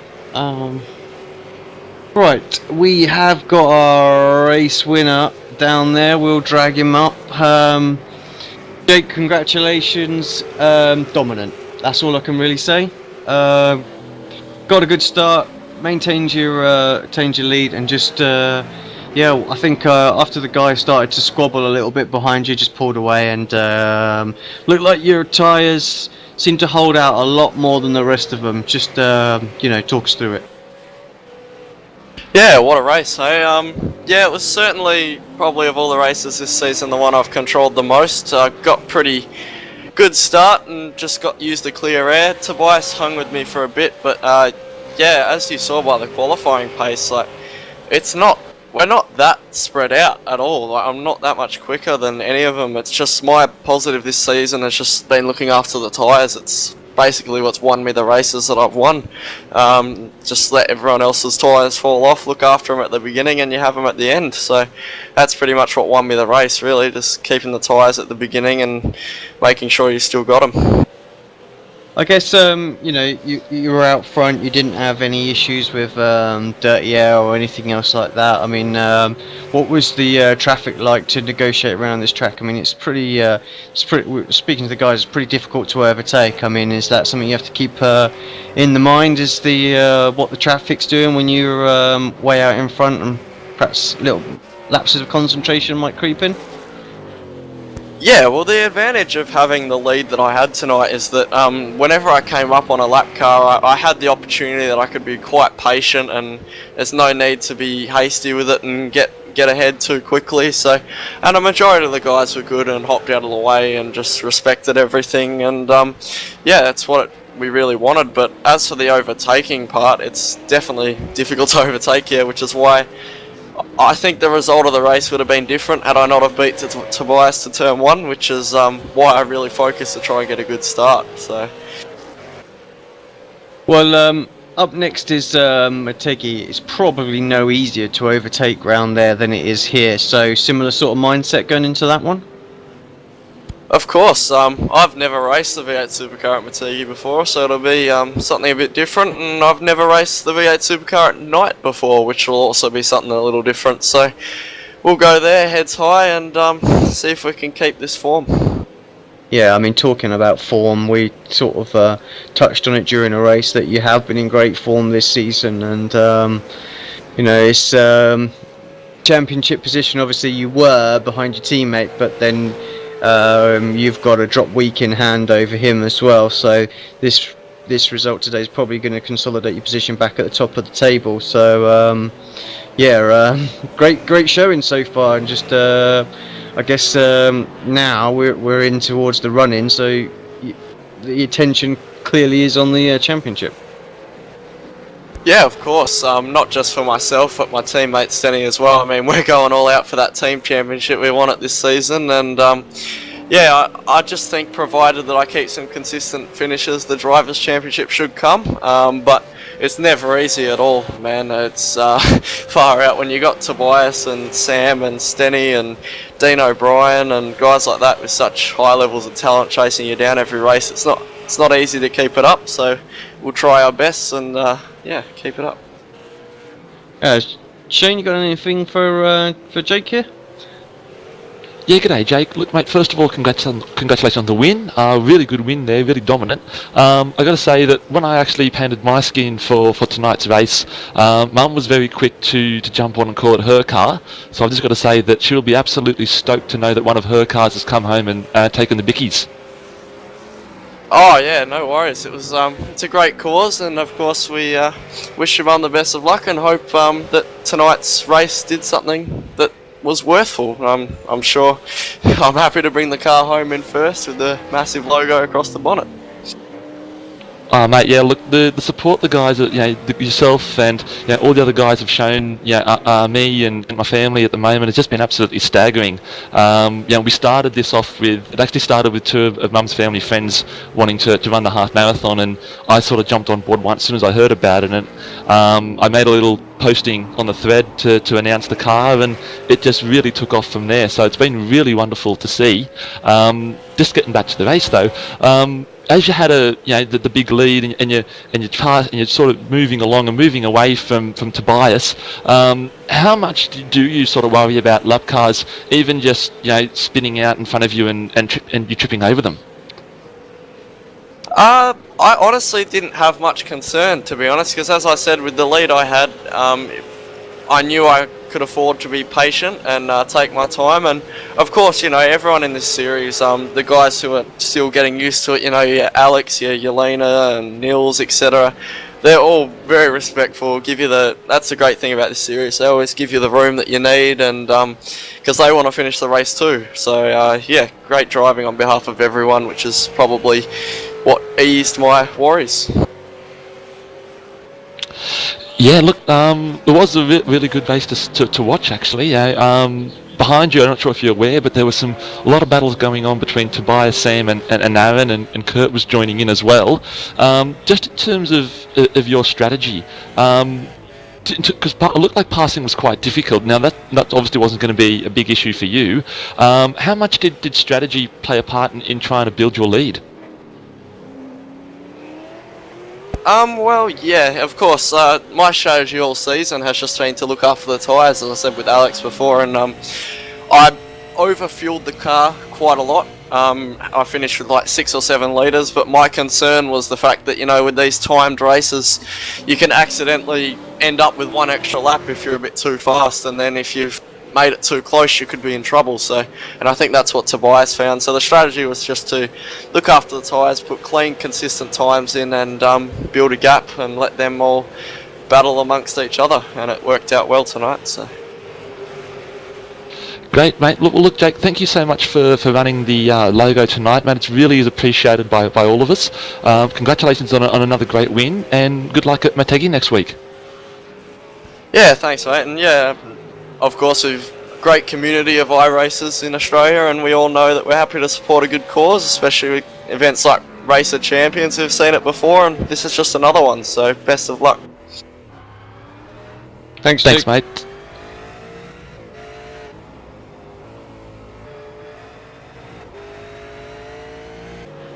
Right, up next we've got our P2 man, Tobias. Welcome to ApexRacing TV. Tricky race from your point of view. Got a good start. Couldn't quite get past Jake.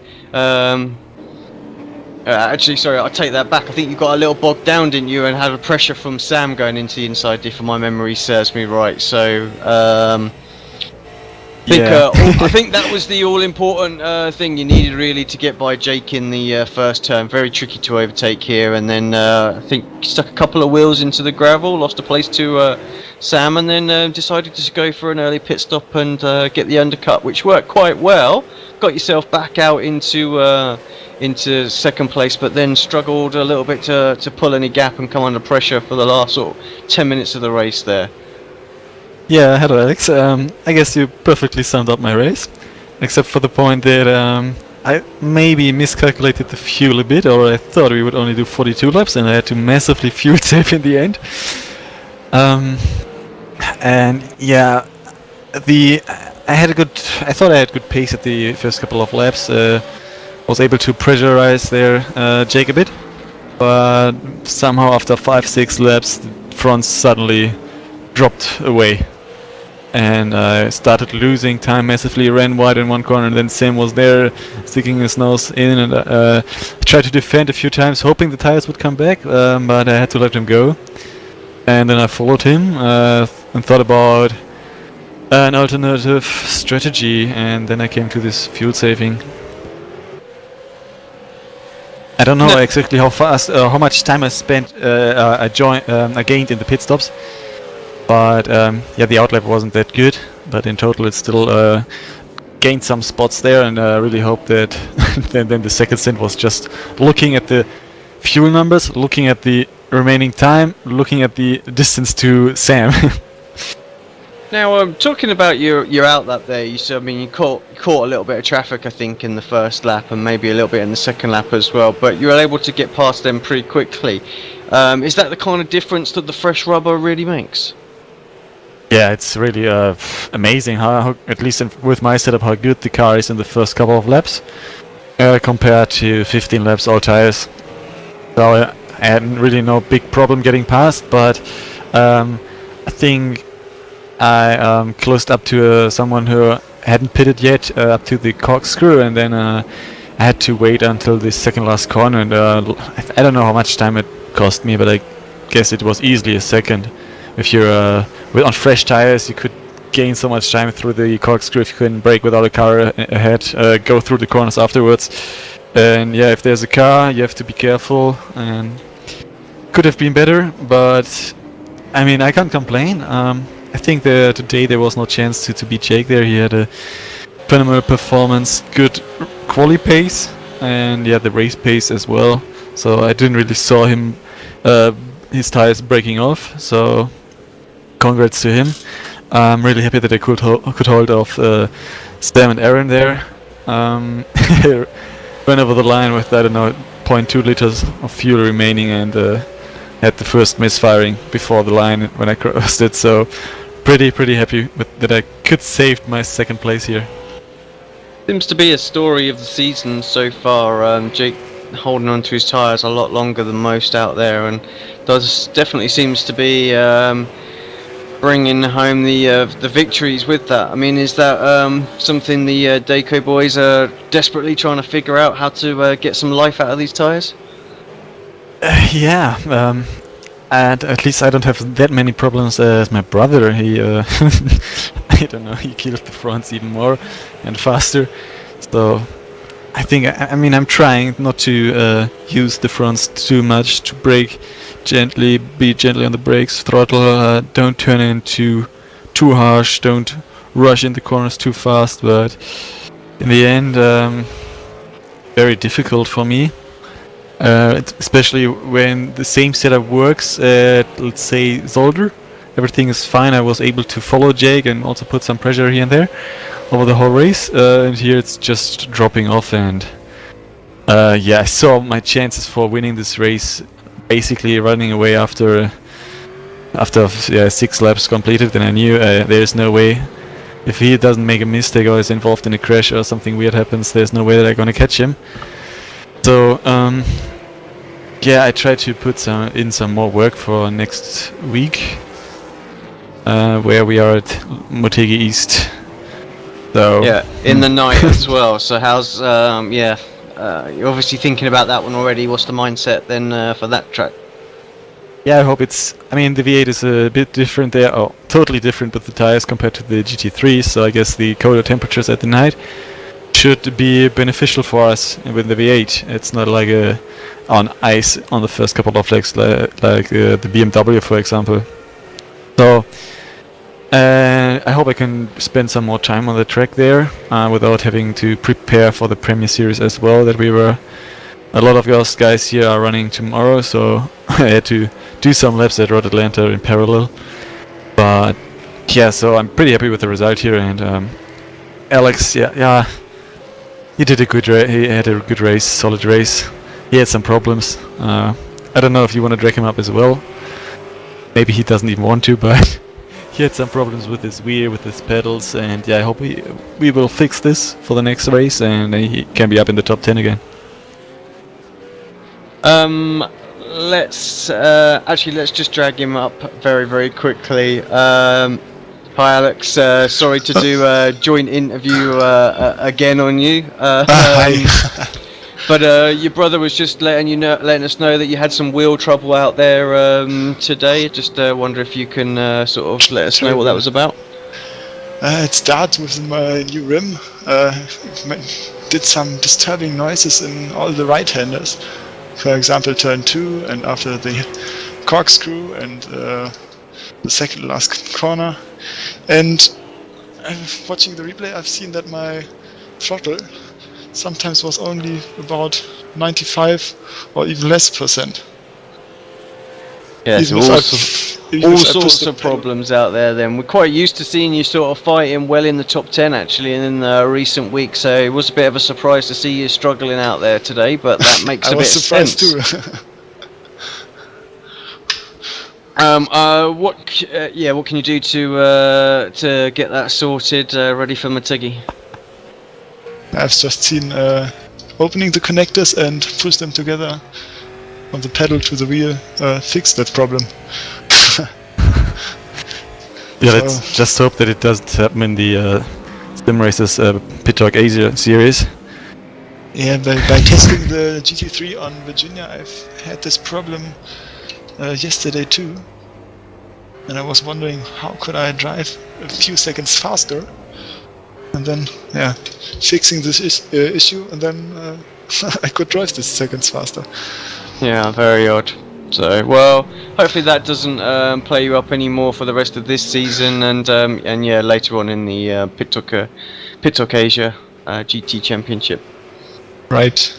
Right, fellas. Well, Motegi next, but you've obviously got that race coming up, so I'm going to wish you all the best for those. We've got a couple more interviews to do, so I'm just going to rattle through those. But congrats on the second, and better luck next week, Alex. We'll see you back up in sort of normal fighting position. Yes. Okay.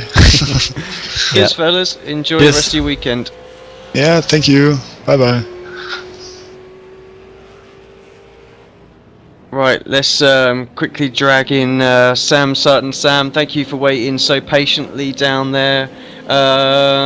Interesting race from your point of view. I thought for 1 minute you were going to get Tobias into turn 1, and then of course did manage to make a move later on in the race when he made that mistake. Wasn't able really to push on and build a gap, and then of course he used the undercut and got back in front of you, and then from there on you were just staring in his gearbox for the rest of the race.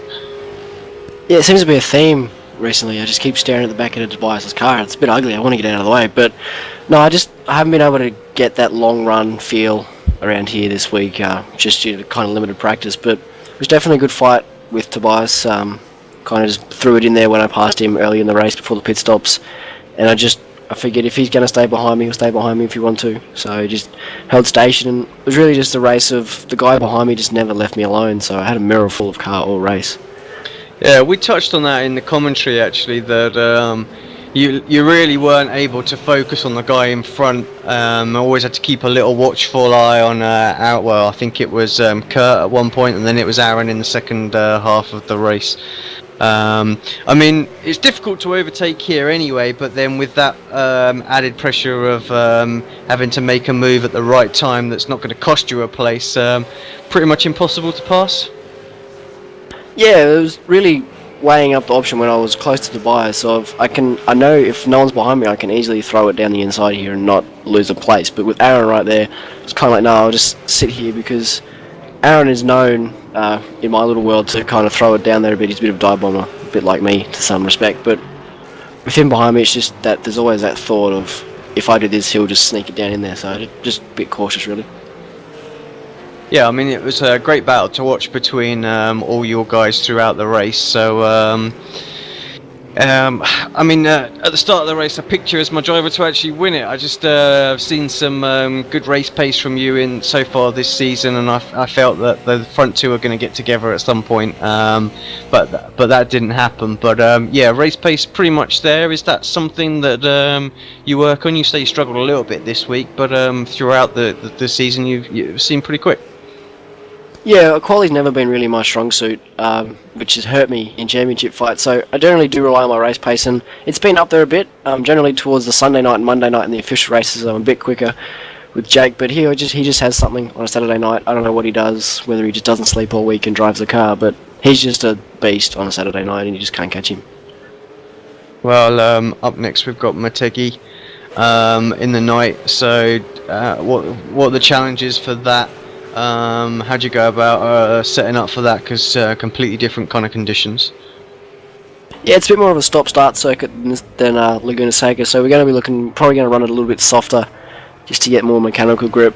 We did the GT3 series ran there earlier in the year, and it was night time and it was like ice, so it'll be very interesting trying to lug this big heavy V8 around that tight, twisty track. Well, thanks, Sam. Sorry to cut the interview a bit short, especially when you waited down there. But yeah, just trying to tear through them a little bit at this point. Ready for our next broadcast, which is in about 40 minutes' time. So yeah, enjoy the rest of your weekend, and we'll catch you next week. Yeah, cheers, guys. Good series. So thanks for all your work you put in. Cheers, buddy. Right, last but not least, pretty much first man into the interview channel. Sorry, Mark, for keeping you waiting, but thanks for your patience there. Yeah, interesting race. Ended up in 7th. Looked like it was sort of falling away from you at one point. You got a couple of slowdown penalties, I think, or one certainly that cost you a place. Yeah, just tell us about how the race went from your point. Hi Alex, I completely forgot I was sitting in the interview channel. I'm at Road Atlanta now. From my point, I've spent the whole day moaning about this track. I should just admit it. I hate the place. So I was quite surprised to start 7th. Got probably one of my best starts of the season to take Luke to be running 6th. And then it was taking all of my concentration just to stay on the track.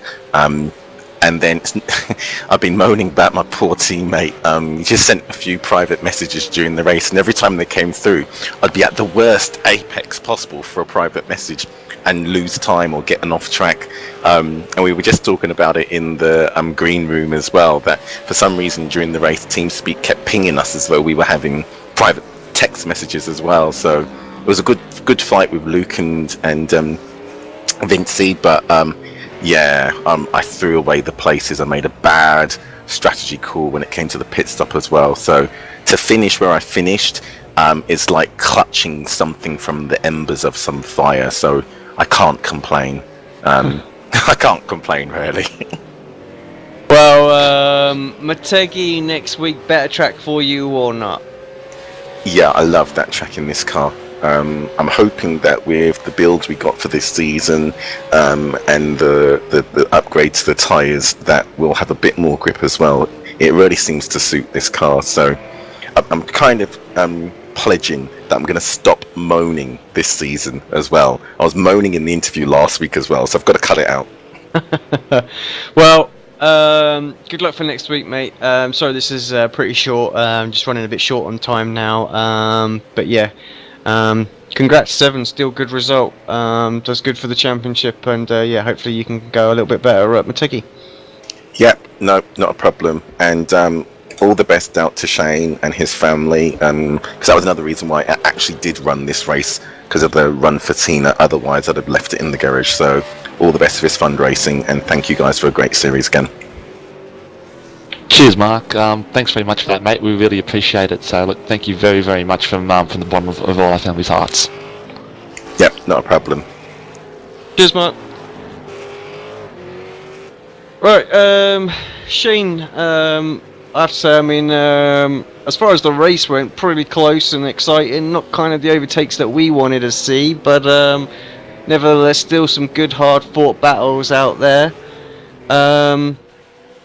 Yeah, obviously yourself just struggled a little bit as well, so yeah, hopefully you could do better in some of the official races later on in the week.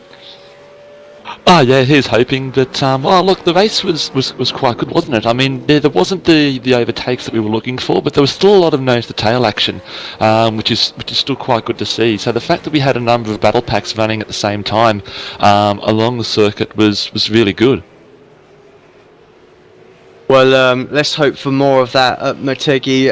Any final thoughts from yourself before we close this broadcast down and move on to the Sim Races Asia? Yeah, look, thanks, Alex. I just want to say one last final thank you to yourself, to all the guys at KRF who've helped out with this, the guys at Sim Instruments, the guys at Redback. Especially want to say a huge thank you to Nobby for putting all of this together. you know, we started this off with myself and two family friends running a half marathon, and just sort of sending an email out at work, and every now and again a new idea pops into my head. You know, I know I've said a lot of thank yous over the last couple of weeks to people, and I've said it a lot, and it really doesn't communicate how much we appreciate all the support we've had from the community, from my racing community, from ARL, from everybody who's, you know, put the logo on their car. Words really can't describe how much appreciation we have for it. And you know, we haven't had, as a family, we haven't had the easiest year, as you might be aware. But you know, any sort of small thing that puts a smile on Mum's face is well worth it. And I can tell you that, you know, tonight and tomorrow when she finds out, she's going to be beaming from ear to ear. She had a little setback on Thursday. She had another seizure and she's back in hospital at the moment. But tomorrow, you know, my wife and I are going to go visit her, and we're going to tell her all about, you know, what a great time this was and how much everyone supported her. And yeah, she's going to be beaming from ear to ear. I can promise you that. Yeah, sounds good, mate. Right. Thank you very much for joining me up here in the box and helping out with the interviews and the commentary as well. Did a great job, so thank you very much. For those that are still watching, tune in about 45 minutes time for the PitTalkAsia.com GT Championship. I'm Alex Simpson. We've been joined by Bernie Wiemers and Shane Best here. This is us wrapping up the show from Mazda Raceway Laguna Seca. Jake Burton, Dominant, Tobias Cherney, Sam Sutton are your podium. Thank you for watching. Join in next week, same time. We'll see you then. Cheers everyone, have a good night.